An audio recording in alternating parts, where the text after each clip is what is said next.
Vous avez peut-être déjà entendu son nom, Michel de Montaigne. C'est un écrivain et un philosophe français qui a participé à la création de notre monde moderne, qui nous a aidés à être plus libres.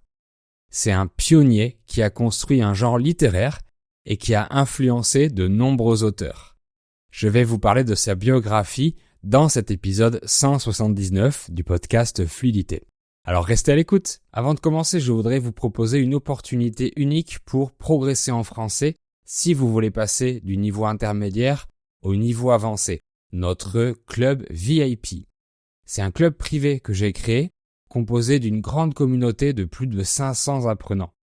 Vous y trouverez des amis qui viennent du monde entier et tous ensemble, on fait des activités de pratique orale en français sur Zoom au minimum 6 fois par mois. De la lecture, des jeux, des quiz, des discussions sur différents thèmes, etc. Il y a aussi un cours interactif pour expliquer facilement et clairement la grammaire du français. Nous avons un groupe Telegram privé pour discuter, partager et échanger et où j'aide les apprenants en répondant à leurs questions évidemment. Le club VIP, c'est aussi des ressources et des contenus exclusifs. Vous êtes tous les bienvenus au club VIP, cliquez sur le lien dans la description pour avoir toutes les informations et vous abonner. Bonjour à tous et bienvenue dans ce nouvel épisode. On va parler d'un grand homme, un grand écrivain, un philosophe, un humaniste qui a créé un nouveau genre, marqué son époque et qui a influencé les autres qui lui ont succédé pour nous offrir un monde meilleur. Michel de Montaigne est né le 28 février 1533 dans le château familial de la ville qui porte le même nom, Saint-Michel de Montaigne, près de Bordeaux, dans une famille de riches négociants. Donc il était le seigneur de Montaigne. Aujourd'hui, on prononce Montaigne, mais à l'époque, on prononçait Montagne. Donc le son gne en français s'écrit avec les lettres GN, comme dans montagne, Espagne ou lasagne. Mais avant, le son gne s'écrivait avec IGN, comme dans le mot oignon. Montaigne vient d'une famille assez riche et cultivée, donc il n'a manqué de rien durant son enfance.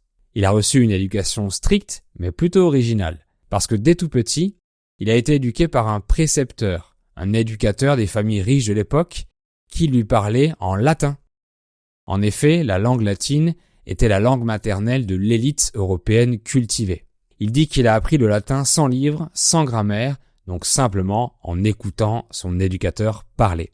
Ensuite, il a suivi des études de grammaire et de rhétorique dans un lycée humaniste.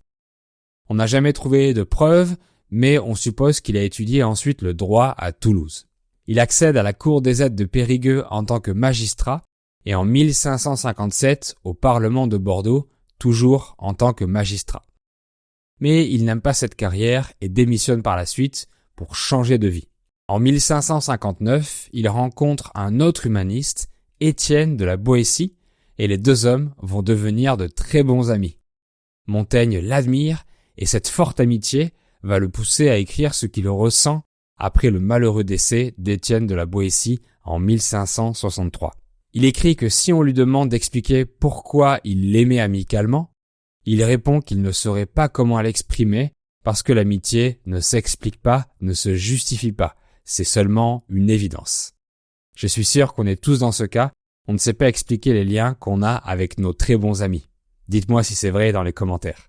En 1571, à l'âge de 38 ans, Montaigne se retire de la vie publique pour se consacrer à la réflexion et à l'écriture. Il commence alors la rédaction de ses essais. C'est le nom de son œuvre et ça deviendra aussi un genre littéraire. Alors oui, c'est Montaigne qui a inventé les essais. En effet, il essaye la réflexion, sans trop vouloir ordonner ses idées. Dans ses essais, il parle de différents sujets comme l'amour, la maladie, l'éducation, la tolérance, la mort, la politique, etc. mais en essayant de les définir et de leur donner un sens. Il propose ses pensées comme elles viennent parce que selon Montaigne, les opinions et les pensées évoluent avec le temps selon les arguments qu'on a. Il peut se permettre de ne pas structurer ses essais parce qu'il dicte ce qui lui vient à l'esprit à un employé qui écrivait à sa place. Les essais de Montaigne sont une grande introspection et sont divisés en 3 tomes de 107 chapitres au total. C'est une œuvre immense qu'il ne va jamais arrêter d'écrire jusqu'à sa mort. Montaigne s'inspire des philosophes anciens, notamment des stoïciens comme Sénèque. Il ne prétend pas avoir la vérité absolue, mais il préfère le doute et l'ouverture d'esprit. Le philosophe valorise la dignité humaine, la tolérance et la connaissance de soi. Il donne une grande importance à l'éducation, à la culture et à la recherche de la sagesse. Les essais sont très appréciés du roi de France Henri III.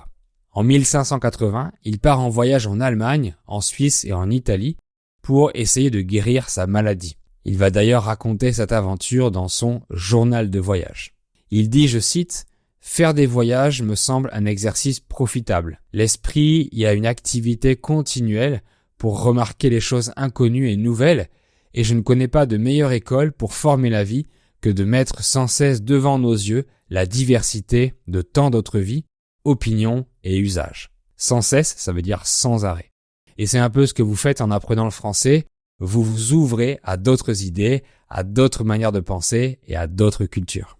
En septembre 1581, Michel de Montaigne reçoit une lettre qui lui informe qu'il est maintenant maire de Bordeaux, alors qu'il ne l'a jamais demandé. C'est le roi Henri III qui l'a décidé à sa place. Il sera ensuite réélu et restera maire jusqu'en 1585, et même pendant ses mandats, il continuait à écrire ses essais. Après son rôle de maire, il retourne dans son château et continue encore et toujours l'écriture de son œuvre. À Paris, il rencontre Marie de Gournay, une jeune fille de 22 ans et une grande admiratrice passionnée de ses essais. Montaigne lui propose de devenir sa fille d'alliance. Le philosophe était marié et il a eu 6 filles, dont 5 sont mortes quand elles étaient enfants. Michel de Montaigne meurt dans son château en 1592 des suites de sa maladie, la gravelle, des petits cailloux qui se forment dans les conduits urinaires. Après la mort de Montaigne, Marie de Gournay consacrera sa vie à assurer jusqu'à 11 éditions des essais. Montaigne a également été nommé négociateur durant les guerres de religion entre les catholiques et les protestants. Mais le philosophe et humaniste a toujours été pour la tolérance et la modération. Son rôle de pacificateur a permis de calmer certaines tensions durant ces fameuses guerres. Il a aidé à diffuser une culture de dialogue et de respect mutuel en France, qui a inspiré les autres philosophes humanistes et les futurs penseurs des Lumières du XVIIIe siècle. D'ailleurs, Montaigne est souvent vu comme un précurseur des Lumières.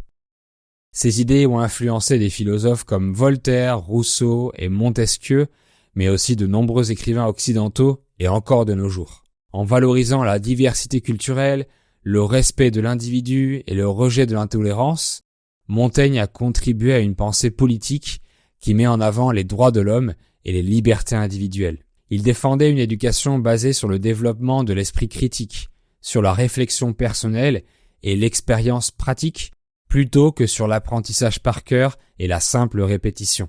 Il disait qu'il valait mieux avoir une tête bien faite plutôt qu'une tête bien pleine. Cette façon humaniste de voir les choses a eu une influence énorme sur les réformes éducatives en France. Montaigne a également participé à l'enrichissement de la langue française en écrivant ses essais dans un langage clair, simple mais élégant. Il a montré que le français pouvait être une langue tout aussi raffinée que le latin pour exprimer des idées philosophiques, ce qui a aidé à faire du français la langue de la pensée savante en Europe. Il a apporté à la France une manière nouvelle de penser et de s'exprimer, centrée sur la réflexion personnelle, le fait d'être sceptique et la tolérance.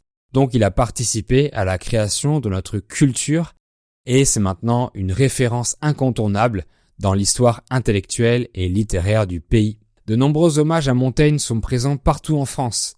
Il y a des statues de lui à Bordeaux ou à Paris par exemple. Plein d'établissements d'enseignement portent son nom comme des écoles primaires, des collèges, des lycées ou des universités. Et dans énormément de villes de France, il y a des parcs, des places, des rues, des avenues et des boulevards Montaigne.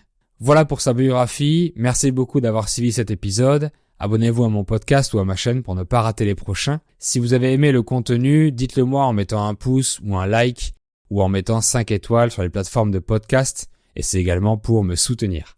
À bientôt pour un nouvel épisode.